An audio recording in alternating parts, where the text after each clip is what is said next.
Comment garantir un climat sociopolitique apaisé au lendemain des élections, notamment pour les présidentielles de 2020? C'est la question qui nous réunit aujourd'hui dans le talk sur Média TV Afrique. Il y a quelques jours, en Côte d'Ivoire, et selon nos confrères de Jeune Afrique, le président Alassane Ouattara n'exclut plus désormais de briguer un troisième mandat, une sortie qui a soulevé de nombreuses réactions au sein de la classe politique ivoirienne et notamment de l'opposition. Merci de suivre Média TV Afrique pour débattre de ce thème. Avec moi, deux invités, Traoré Wodiofini, vice-président de la Commission nationale des droits de l'homme de Côte d'Ivoire. Merci d'avoir accepté notre invitation. Avec vous, nous avons Kouya Nyepa, alias Guidefer, artiste, comédien, humoriste et ambassadeur du Libre Ensemble, un mouvement de l'OIF. Merci également à vous d'avoir accepté notre invitation. Nous allons commencer avec M. Traoré, vice-président de la Commission nationale des droits de l'homme. Avant d'aller plus loin, aujourd'hui, dites-nous quel est l'état des lieux des droits de l'homme en Côte d'Ivoire. Merci. Je voudrais, au nom de notre institution, dire merci à votre télévision de nous avoir invités pour échanger sur la situation des droits de l'homme dans notre pays. Préoccupation qui intéresse la Commission. Préoccupation sur laquelle nous travaillons tous les jours. Je rappelle que notre commission a été mise en place en 2013 et ça fait près de 3 ans, 4 ans. Nous travaillons sur les questions spécifiques aux droits de l'homme. Je peux vous dire que la situation des droits de l'homme en Côte d'Ivoire s'améliore. Quand on regarde 2011, 2012, 2013, jusqu'à aujourd'hui, j'avoue que les choses se sont améliorées. Et c'est un secteur des droits de l'homme, il y a quand même un véritable perfectionnement. Vous prenez les droits civils et politiques, vous prenez les droits économiques, sociaux et culturels, vous prenez les droits de solidarité, vous prenez les droits de la 4e génération qui sont les droits des populations vulnérables. Les choses se sont améliorées, mais beaucoup reste à faire. Beaucoup reste à faire parce qu'aujourd'hui, au niveau international, comme au niveau des droits de l'homme eux-mêmes, il s'agit de redistribuer les richesses. Aujourd'hui, on parle d'une croissance à plusieurs chiffres, 9%. Aujourd'hui, les Ivoiriens lambda, à la base, ne sentent pas cette croissance. Ils souhaitent qu'elle soit redistribuée et ils souhaitent effectivement qu'ils puissent exercer leur métier comme ils veulent. Ils souhaitent effectivement aller à l'école, ils souhaitent avoir de l'emploi, ils souhaitent mener des activités culturelles comme le fait chaque jour mon ami et frère Guidefer, c'est cela l'enjeu. Donc, pour me résumer, la Commission nationale des droits de l'homme est au travail. Nous travaillons sur la commission est au travail, certes, mais quelles sont les actions que vous menez concrètement au bénéfice des populations? Oui, mais vous savez, comme je l'ai dit, nous sommes une institution de promotion, de protection et de défense des droits de l'homme. En matière de promotion, nous faisons la promotion des droits de l'homme. La promotion des droits de l'homme, c'est de mener des campagnes de sensibilisation sur le droit à la vie. Vous savez, aujourd'hui, l'Ivoirien lambda fait ce qu'il veut. Depuis 2010-2011, où l'Ivoirien a acquis cette mauvaise culture de ôter la vie à qui il veut, il s'est avéré nécessaire pour la Commission de mener des actions de sensibilisation sur le droit à la vie. Nous leur rappelons toujours que le droit à la vie, c'est seul Dieu qui le donne et personne d'autre ne peut vous ôter la vie. Et pour que effectivement les gens comprennent cela, il faut aller vers les campagnes de sensibilisation, les campagnes d'information, les campagnes de mobilisation. Vous avez aussi les questions de viol. De viol, par exemple. Il y a des viols partout. Il y a bien des viols partout qui font partie des violences basées sur le genre. Tout à fait. Mais bien sûr, il faut en parler, il faut discuter. Vous voyez aujourd'hui, des grandes questions font le buzz aujourd'hui. En Europe comme aux États-Unis, on parle d'attouchement sexuel. Le phénomène MeToo. MeToo. Oui. Aujourd'hui, vous avez dans certaines régions de Côte d'Ivoire comme Daougro ou ailleurs, où le viol est le lot quotidien des populations.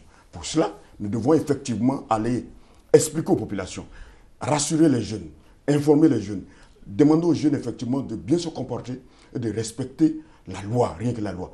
Nous rappelons qu'effectivement notre institution n'a pas un mandat judiciaire, nous avons un mandat de sensibilisation, de mobilisation, mais nous ne pouvons pas faire, vous ne faites pas de la répression. La répression. Oui. Et donc nous interpellons. Nous interpellons. Nous faisons même de la prévention en matière des droits de l'homme. Nous n'attendons pas que les choses se déclarent d'abord, qu'il y ait viol ou autre, qu'il y ait donc violation des droits de l'homme avant d'agir. Notre institution travaille beaucoup. Il y a à peine hier, nous avons soutenu les organisations de la société civile avec un fonds de près de 40 millions. Très bien.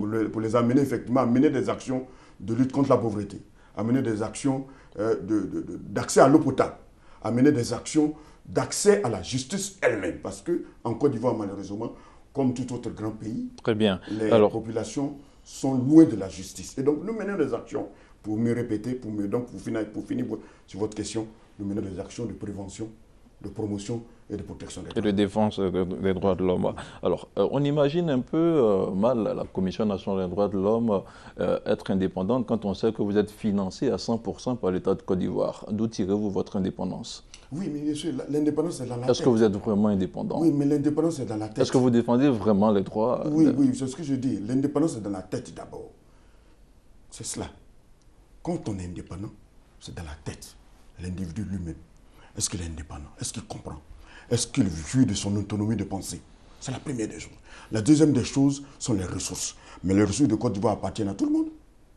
Appartiennent à toutes les institutions. Vous payez des factures d'électricité. Bien sûr. Vous payez des factures de téléphone. Nous payons le carburant. Vous payez le carburant, vous payez tout. Vous savez qu'il y a des ressources. Et ce sont ces ressources-là qu'on prend pour faire le budget de l'État. Et donc le budget de l'État n'appartient pas uniquement qu'au président de la République.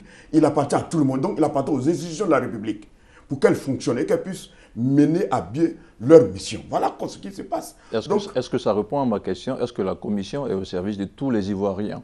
Nous sommes au service de l'Ivoirien. Vu que la Commission est financée à 100% par l'État de Côte d'Ivoire. Nous sommes à la disposition de tous les Africains, de tous ceux qui vivent en Côte d'Ivoire. Vous pouvez vous renseigner. Nous avons un numéro vert, nous avons un maximum de requêtes. Les gens nous saisissent à longueur de journée. Les gens nous interpellent à longueur de journée. C'est des violations des droits de l'homme, c'est des situations graves que vous ne pouvez pas imaginer. Très bien. Mais nous nous montons au créneau. Nous avons la chance, là où nous sommes en tant qu'institution de la République, en charge de la prévention, de la promotion, de la protection des droits de l'homme, de parler à l'État de Côte d'Ivoire, de parler donc à travers ses représentants, le président de la République, les ministres, les présidents d'institutions, les présidents d'un syndicat, les associations, tout le monde, nous parlons. Nous leur disons toujours qu'il faut respecter les droits de l'homme. Quand vous ne respectez pas les droits de l'homme, vous vous mettez en difficulté parce qu'il y a la loi qui est là, mais il faut respecter la loi. Nous allons revenir vers vous. La loi bonne ou mauvaise, c'est la loi. Nous allons revenir vers vous tout à l'heure. Nous allons revenir vers vous tout à l'heure. Merci, M. Traoré. Guy Defer, vous vous faites appeler l'emmerdeur de la République. Alors, pourquoi cet autre sobriquet? Vous emmerdez qui exactement? En fait, c'est des gens qui... Et qu'est-ce que vous dénoncez exactement? Merci, c'est des gens qui nous disent, un matin, je suis assis, je vois dans les journaux, M. Guy Defer, l'emmerdeur de la République. En fait, moi, j'ai fait un constat. La crise qui a eu lieu en 2000, j'ai eu l'impression qu'on a tous été coupables. C'est-à-dire qu'il y a des choses que nous avons remarquées et on s'est tué à cause de nos petits intérêts personnels. J'ai parti à Mans et j'ai vu à Diokwe une petite fille qui a eu la tête tranchée par un obus alors qu'elle vendait des mangues. Alors, je me suis dit, mais cette petite fille, qu'est-ce qu'elle a à voir dans l'intérêt politique de la Côte d'Ivoire? Elle a subi cela à cause de l'intérêt égoïste de nos leaders politiques, en fait, qui animent la politique ivoirienne. Donc, je dis, attention, désormais, je ne vais pas me taire. Je ne suis pas un militant des partis politiques, je n'ai aucune carte du PDC, du RDSP, rien du tout. Mais au moins, je me dis, il faut que j'aie une réflexion citoyenne pour dire aux uns et aux autres que, attention, ça c'est pas bon, ça c'est bon. Si le chef de l'État, il fait quelque chose qui ne plaît pas, il faut que ce soit en mesure de dénoncer. Parce que je suis convaincu que des gens qui sont nommés à des postes pour des intérêts personnels sont incapables de dire, attention, ça c'est bien, ça c'est pas bien. Ils sont toujours là en train de caresser le chef d'État dans le sens du poil, l'opposition dans sa logique d'opposant. Tout ce qu'on fait c'est bien, c'est mauvais, c'est mauvais. Le parti au pouvoir en fait. Donc, et comme l'opposition en Côte d'Ivoire, moi j'ai constaté, n'existe plus, elle ne critique plus, elle a même des problèmes d'hégémonie au sein d'elle-même. Et donc, je dis, mais attends, il faut qu'il y ait des gens pour... Est-ce que vous êtes entendu? Est-ce que vous êtes entendu dans votre combat? J'espère, je pense, parce que je sais qu'après des émissions que j'ai faites dans des télés, dans des radios, même sur le web, des gens appellent, même les ministres, ils appellent pour dire... Est-ce que vous sentez que vos prises de position ont changé quelque chose dans la société ivoirienne? Bon, j'ai fait le petit constat, je peux dire oui, parce que je me rappelle qu'une année, je suis parti, on m'a fait signer un papier. Et le papier, quand je devais prendre... j'avais un enfant qui était... un comité qui ne te portait pas bien. Et on m'a dit, on va le soigner. Et on part à la présidence pour prendre un peu d'argent pour le soigner. Le papier que je devais signer, ils ont mis dessus indigent. Je leur ai dit, je ne peux pas prendre de l'argent ici avec injure. Ils ne me donnent pas de l'argent m'insultant. Indigent, je ne signe pas. Et ça, j'ai dit. Et la semaine qui a suivi, quand tu prends, tu ne mets plus indigent. Votre statut a changé. Mais bien sûr, tu ne peux pas me donner de l'argent et puis m'insulter à la fois. J'ai dit non.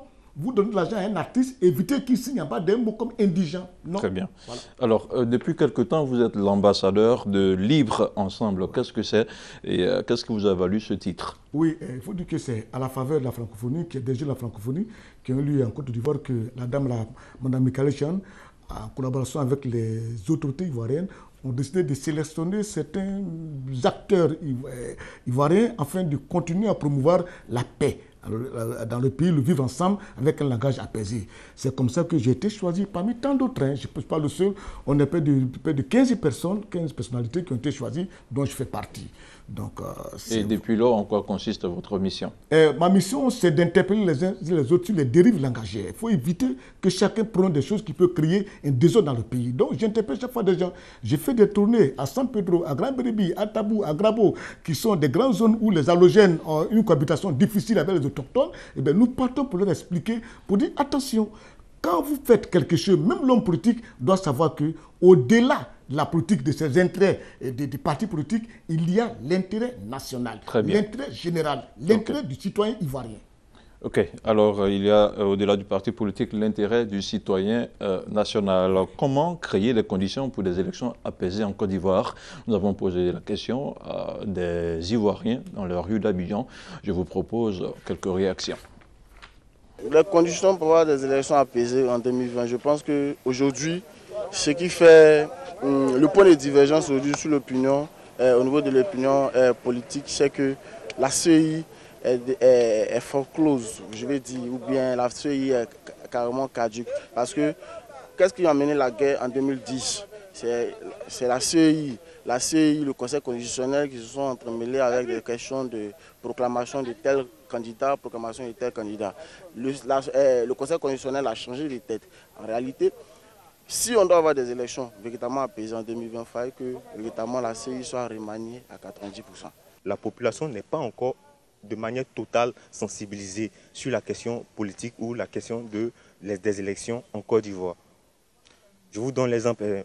Tout le monde allait voter la Constitution sans comprendre le fond de la Constitution. Et ça, c'est un réel problème. Aujourd'hui, on boude. On se croit derrière nos télévisions pour accuser telle ou telle personne. Mais la faute revient à qui? C'est à ceux qui ont voté sans connaître le fond des choses. Et ça, c'est très important. Donc, il faut qu'on sensibilise la population aux ajustements qu'ils vont prendre comme décision, tout simplement. Vous n'êtes pas sans savoir qu'en Côte d'Ivoire, il y a eu des événements en 2010 et cela a causé des problèmes de division parce que il y a le président, l'ex-président qui est encore à La Haye, tout ça. Donc ça fait que le pays est stratégiquement divisé. Donc une réconciliation véritable pourra contribuer à des élections vraiment harmonieuses en 2020. La Côte d'Ivoire sort d'une situation politique assez catastrophique dans le temps. On ne va pas essayer de ressasser les peines du passé. Cependant, la condition première pour que nous allions à une élection apaisée, c'est d'abord la réconciliation nationale, qui est, ma foi, pour moi, n'est pas encore établie dans ce pays. Nous voyons plus des injustices qui, ma foi, n'arrangent pas les choses. Il faudrait que les hommes politiques, surtout les politiques, prennent conscience de cela et s'y attellent pour y remédier. Voilà, c'est la réaction de quelques Ivoiriens qui rebondissaient sur le thème de ce talk, comme M. Traoré. Alors, vous avez écouté les Ivoiriens. Quel décryptage faites-vous de ces différentes réactions? Oui, mais c'est des points de vue que je respecte.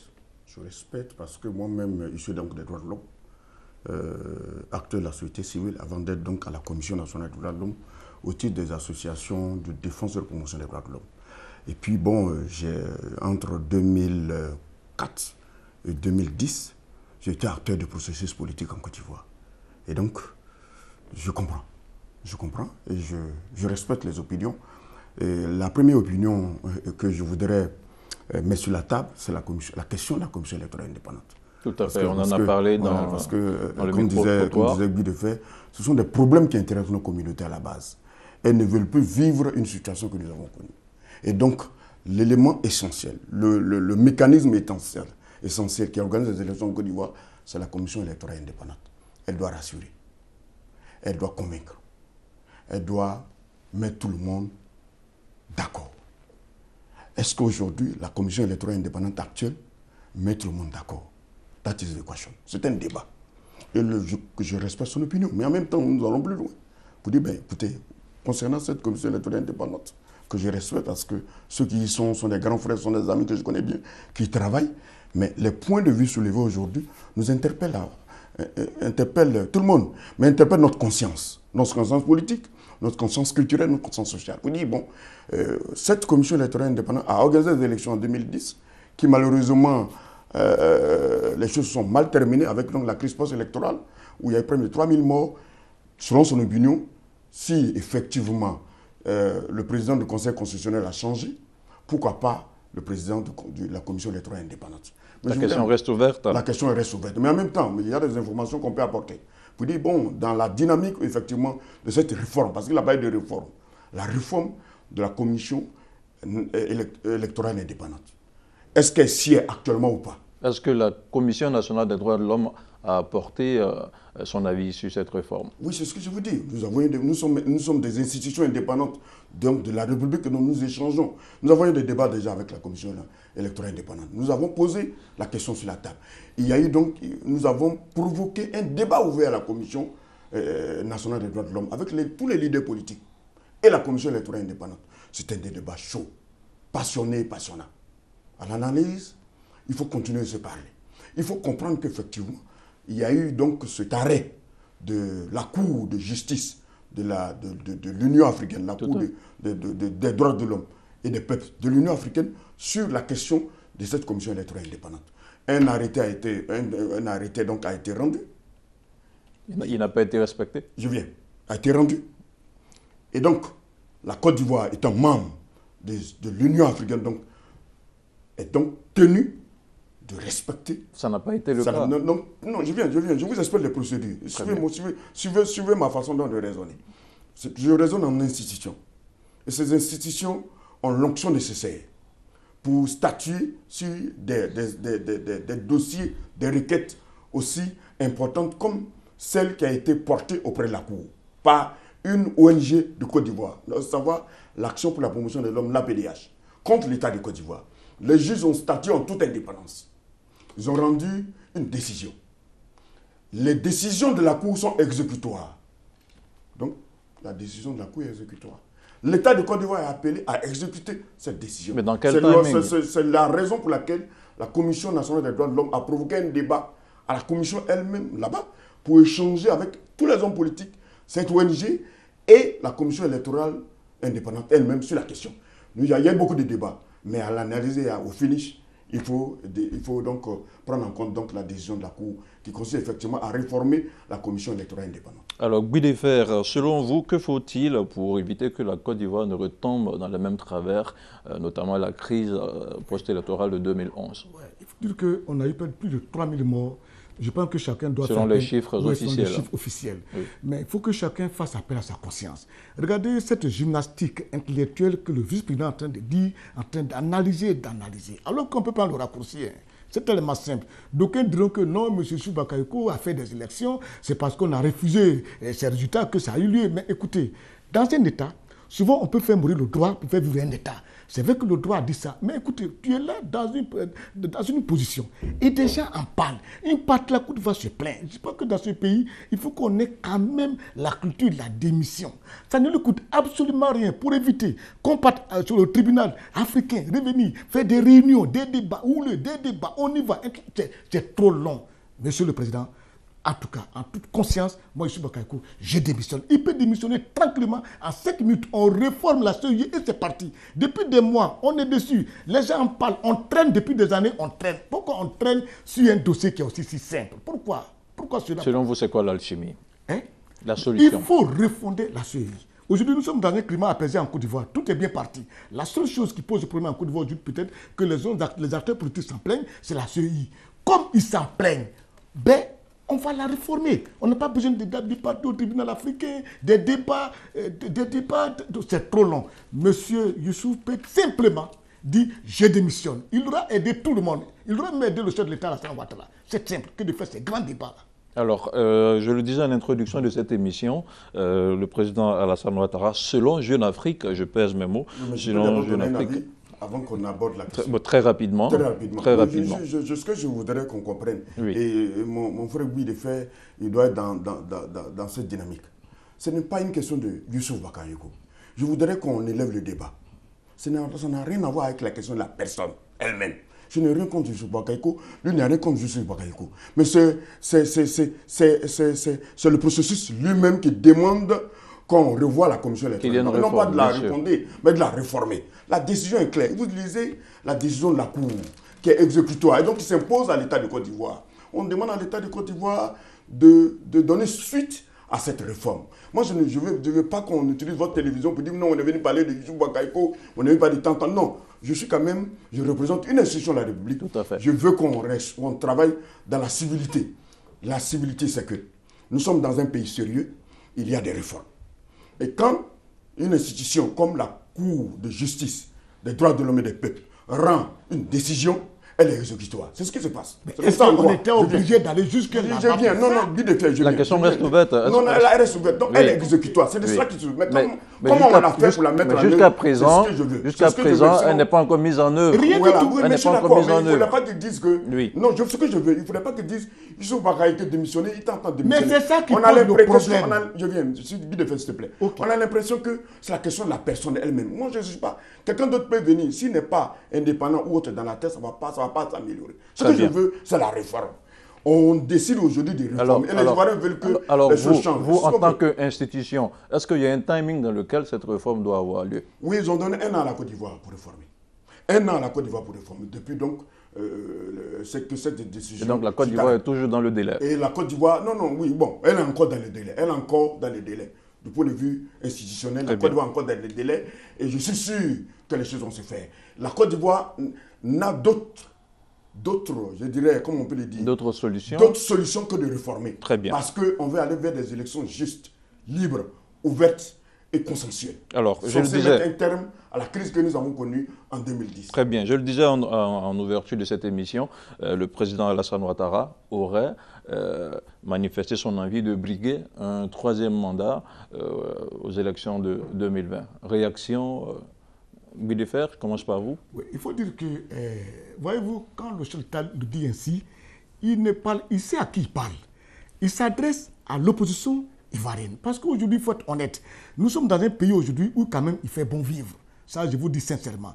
Et lorsque on voit que des gens sont aussi dans des salons, au lieu de penser comment faire pour faire des enrôlements par les élections, chacun c'est des débats, des petits, des gens qui ne tiennent pas. Et donc, quand il le fait, c'est pour vous dire que si demain, la Côte d'Ivoire que nous avons construite, que je suis en train de construire, que demain il n'y a pas de paix, eh bien, je vais essayer d'être candidat pour garantir la paix. C'est une manière d'attirer l'attention. Sinon, moi, l'homme que je vois, parce que Ouattara, lui et moi, on ne s'est jamais vu vis-à-vis, mais l'homme que je vois, ce monsieur que je vois, je pense qu'il doit quand même avoir l'honnêteté intellectuelle. La Constitution permet à Alassane Ouattara d'être candidat. Il n'y a pas quelqu'un qui va dire le contraire. S'il est candidat demain, il a son droit. Maintenant, qui candidat ou pas, c'est une question de sentiments. Mais les sentiments n'ont rien à voir avec le droit. Les sentiments n'ont rien à voir avec le droit. Ce que le chef d'État a dit, vous allez constater très bien. Je reviendrai ici pour vous dire, le chef de l'État, il a dit, mais dans son entendement, il n'est pas prêt pour un 3e mandat. Je vous le dis et puis je vous le confirme. Alors, il a dit plusieurs fois, le président, il a dit depuis 2014 qu'il ne se présenterait pas au-delà de 2020. Est-ce qu'on est en train d'assister à un revivement de situation avec cette récente déclaration? Non, je ne pense pas. Vous savez, c'est ce que je dis de faire. Moi, je ne pense pas. Il faut connaître l'homme. En tant qu'opposant, Premier ministre, opposant. Et puis, nous avons vu un peu ce qui s'est passé en 2010. Ils étaient au Golfe, ainsi de suite. On ne peut pas permettre à la Côte d'Ivoire encore de connaître un autre conflit. Personnellement, je connais le président de la République.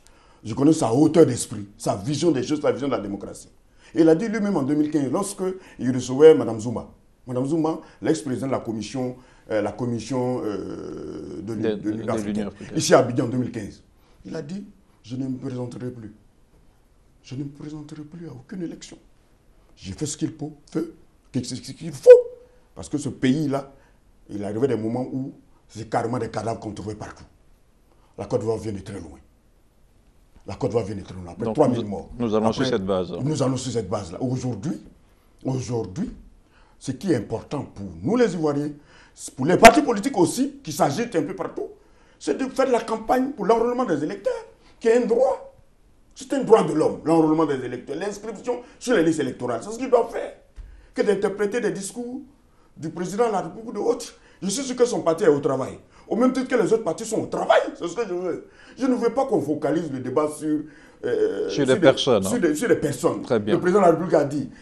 Non, moi je ne suis pas Alors, je ne suis pas de cet avis. Ce que je sais, je vous dis des choses qui sont têtues. Ce sont les faits. très bien. En droit de l'homme, ce sont les faits. Okay. Les faits, c'est qu'en 2015, le président de la République de Côte d'Ivoire a dit qu'il ne sera pas candidat. Il a dit devant Mme Zouma. Très bien. Et bon, ça... on s'en tient à cela. On s'en tient à cela. Et alors, puis bon, quel est aujourd'hui le retour? Ce sont les grands chantiers. On a besoin de les consolider.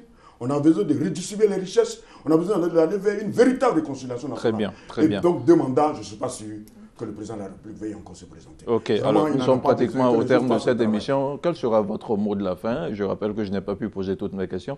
Quel sera votre mot de la fin? Très rapidement, en quelques secondes. Mon mot de fin, oui, c'est que je voudrais rassurer les Ivoiriens que la démocratie se construit. Que la Commission nationale des droits de l'homme travaille. Que la Commission nationale des droits de l'homme est au travail. Très bien. Et que nous avons un numéro vert 800 00 888 où ils peuvent nous appeler à tout moment pour dénoncer toutes les actions, toute violation des droits de l'homme. Nous sommes prêts donc à les accompagner. Merci Mais en beaucoup. même temps, dire que l'organisation des élections justes, libres et honnêtes en Côte d'Ivoire font partie des objectifs des droits de l'homme. Et donc nous travaillons à cela. Et donc nous nous sommes engagés déjà à participer activement à l'enrôlement des électeurs. Nous lançons un appel à tous les partis politiques de ne pas s'embrouiller. La réalité, c'est que ces partis politiques doivent se battre pour les électeurs d'être inscrits sur les listes électorales. Ce sont les nouveaux majeurs, ils sont nombreux. Ils sont nombreux. Nous sommes 22 millions d'habitants. Nous sommes 22 millions d'habitants. Ce n'est pas normal qu'on ait 5 millions d'électeurs. On peut avoir jusqu'à même 12, 13, 14, 15 millions d'électeurs. Il s'agit pour nous de faire un travail en amont comme en aval. Donc sensibiliser les plus jeunes pour effectivement... Merci M. Traoré. Oui, de fait, quel sera votre mot de fin? Ce que je peux dire, c'est qu'il faut éviter de se focaliser sur le discours du chef de l'État. Chaque parti politique doit plutôt se mettre au travail, aller faire son enrôlement, pour ne pas que demain qu'on dise on a volé ma victoire. Nous, on est là, on les observe et nous sommes prêts à dénoncer toute dérive. Merci beaucoup, Guy Defer. Voilà qui referme ce Talk Afrique Société. Merci de rester sur Média TV Afrique et à très bientôt pour le 2e numéro de ce numéro du Talk Afrique.